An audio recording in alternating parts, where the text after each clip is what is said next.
안녕하세요. 마틸다입니다. 오늘도 이어서 준주성범 읽어드리겠습니다. 제3권 내적 위로에 대하여 제11장 마음의 원의를 조절함. 주님의 말씀. 아들딸아, 너는 아직도 모르는 것이 많으니 더 배워야 한다. 제자의 말. 주님, 그것이 무엇입니까? 주님의 말씀. 내가 원하는 것은 무엇이든지 오직 나의 원의를 따르는 것이어야 한다. 자신을 사랑하는 사람이 되지 말고 나의 원의를 채우는 데 힘써라. 너에게 있는 어떤 바람이 너를 강력하게 이끌 때가 있을 것이니 그때는 그 바람이 나의 영광을 위하여 일어난 것인지 혹 너의 편의를 위하여 일어난 것은 아닌지 자세히 살펴보아라. 그 원의가 나에 관한 것이면 내가 어떻게 섭리하든지 내가 만족할 것이며 만일 너의 편의를 위한 것이라면 오히려 방해와 괴로움이 될 것이다. 그러므로 내가 무슨 원의를 품었더라도 내게 먼저 묻기 전에는 거기에 너무 마음을 두지 마라. 처음에 이보다 더 좋은 것이 없다고 생각할 정도로 그것을 좋아하다가 후에 그것이 너희 뜻에 맞지 않아 후회하게 될까봐 두렵다. 어떤 것이 너희 뜻에 맞는다고 반드시 좋은 것이라 할 수 없으며 뜻에 맞지 않는다고 바로 피할 것도 아니다.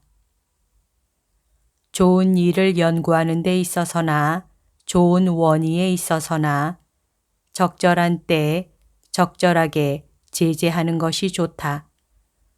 혹시 정신이 나태하여 분심이 생길까? 분수를 모르고 하다가 남에게 악한 표양이 될까? 다른 사람이 반대하여 내가 갑자기 혼란스러워지고 넘어질까 하는 염려가 있기 때문이다.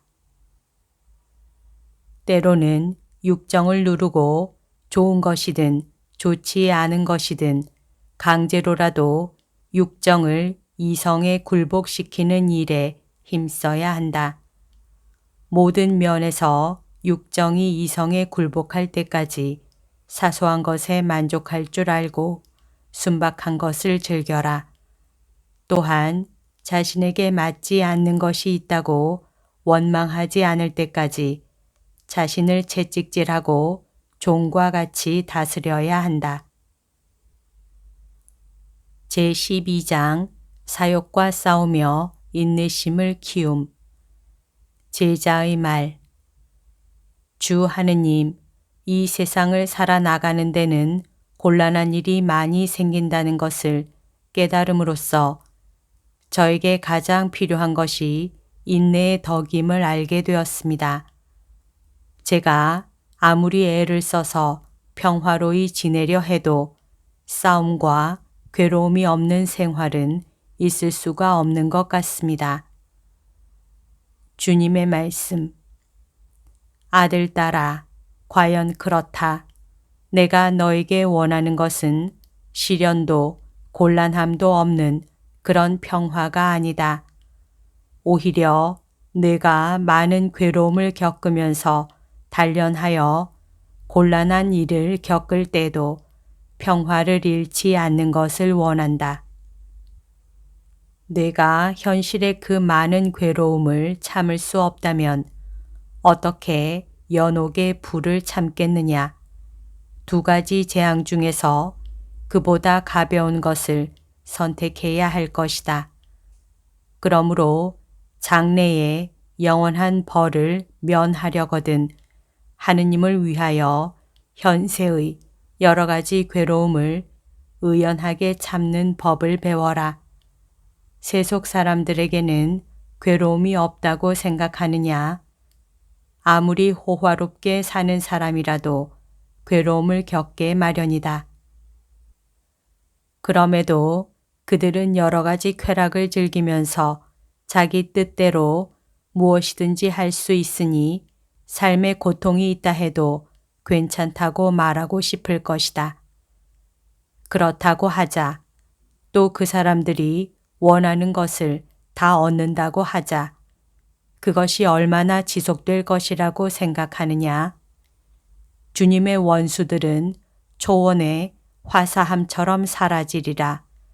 연기 속에 사라지리라. 라는 말씀이 있지 않느냐? 사라져 버릴 즐거움은 그 흔적조차 남지 않을 것이다. 또 세상에 살면서 즐거움을 누리는 시절이라도 고통과 실증, 두려움 없이 편하게 있을 때란 없는 법이다. 사람은 쾌락을 누리는 바로 그 순간에도 고통을 당하며 벌을 받는다. 그것이 당연한 이치다. 부질없이 즐거움을 찾고 그 쾌락을 따르기 때문에 결국에는 부끄러운 일을 당하고 괴로움을 겪게 된다. 오, 모든 쾌락은 얼마나 짧고 헛되며 얼마나 부질없고 수치스러운가. 그런데도 그 쾌락에 취하고 눈이 멀어 그런 줄을 깨닫지 못하고 마치 이성이 없는 짐승처럼 썩어 없어질 현실의 하찮은 쾌락을 얻으려 한다면 영혼의 죽음을 당하게 될 것이다. 아들, 딸아, 그러니 내 욕망을 따르지 말고 욕심을 절제하여라. 주님 안에서 즐거워하여라. 그분께서 내 마음이 청하는 바를 주시리라. 내가 참된 즐거움을 누리고 나의 위로를 풍족히 얻으려거든 세상의 모든 것을 버리고 저급한 모든 쾌락을 없애버려라. 그러면 축복이 내릴 것이며 큰 위로를 받을 것이다. 그리고 내가 피조물이 주는 위로를 멀리하면 할수록 내 마음에 드는 힘과 위로를 내 안에서 얻을 것이다. 그러나 그 수준에 이르려면 처음에는 반드시 어떤 형태로든 근심을 하게 될 것이며 싸워야 하는 수고도 있을 것이다. 이미 깊게 뿌리 내린 습관 때문에 힘이 들겠지만 이는 더 좋은 습관을 기름으로써 극복할 수 있다.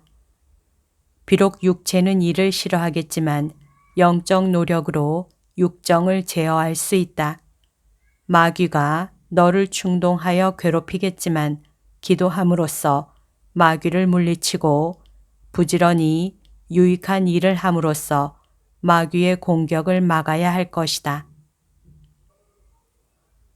제13장 예수 그리스도의 모범을 따라 겸손하게 순명함. 주님의 말씀.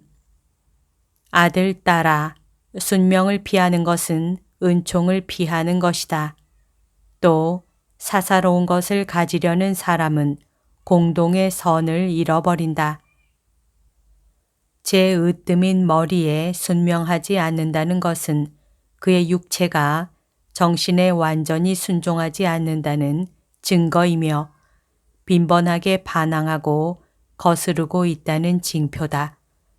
그러니 네가 육체를 굴복시킬 마음이 있거든 부지런히 너의 으뜸인 머리에 순명하는 법을 배워라. 내 안에서 타락하지 않는다면 바깥의 원수쯤은 손쉽게 이길 수 있다. 영적으로 대화할 줄 모르는 너 자신이야말로 너의 영혼에게는 어떤 원수보다도 더 몹쓸 원수며 성가신 원수다. 살과 피를 거슬러 싸워 이길 마음이 있으면 반드시 자신부터 하찮게 볼 수 있어야 한다. 그러나 너는 아직도 너 자신을 절제 없이 사랑하기 때문에 남의 뜻에 맞추어 너의 뜻을 희생하기를 어려워한다. 나는 허무에서 모든 것을 만든 전능하고 한없이 높은 하느님으로서 너를 위하여 겸손되이 굴복하였거늘 먼지며 아무것도 아닌 내가 하느님을 위하는 마음으로 사람에게 굴복하는 것이 무엇이 그리 어려우냐. 내가 나의 겸손을 배워 너의 교만함을 이길 수 있도록 나는 모든 것 가운데 제일 천하고 제일 낮은 이가 되었다. 먼지야, 너는 복종하는 법을 배워라. 흙아, 또 진흙아, 너를 천하게 보고 모든 이 앞에 자신을 굽히는 법을 배워라. 너의 뜻을 꺾고 모든 이에게 완전히 굴복하는 것을 배워라. 너를 거슬러 이기려고 애쓰고 조금이라도 교만한 마음이 내 안에 남아있지 않도록 하여라. 그리고 모든 사람이 너를 밟고 지나가는 길거리에 무수히 밟히는 흙처럼 너를 낮추고 작게 보아라. 아무짝에도 쓸모없는 사람아, 무엇 때문에 불평하느냐? 더러운 죄인아, 너를 책망하는 이들에게 무엇 때문에 저항하느냐? 그렇게 함으로써 너는 하느님께 죄를 범하고 지옥의 벌을 받을 처지가 되었구나. 그러나 내 영혼을 어여삐 보아 나의 눈이 너를 용서해 주었으니 이는 내가 나의 사랑을 알고 항상 나의 은혜를 아는 사람이 되도록 하기 위함이며 내가 진정으로 스스로를 굴복시키고 항상 참다운 겸손을 쫓도록 하기 위함이고 스스로를 하찮은 사람으로 여기도록 하기 위함이다. 여기까지가 오늘 들려드릴 내용입니다. 오늘도 하느님의 뜻 안에서 서로 사랑하는 하루 보냅시다. 사랑합니다. 축복합니다.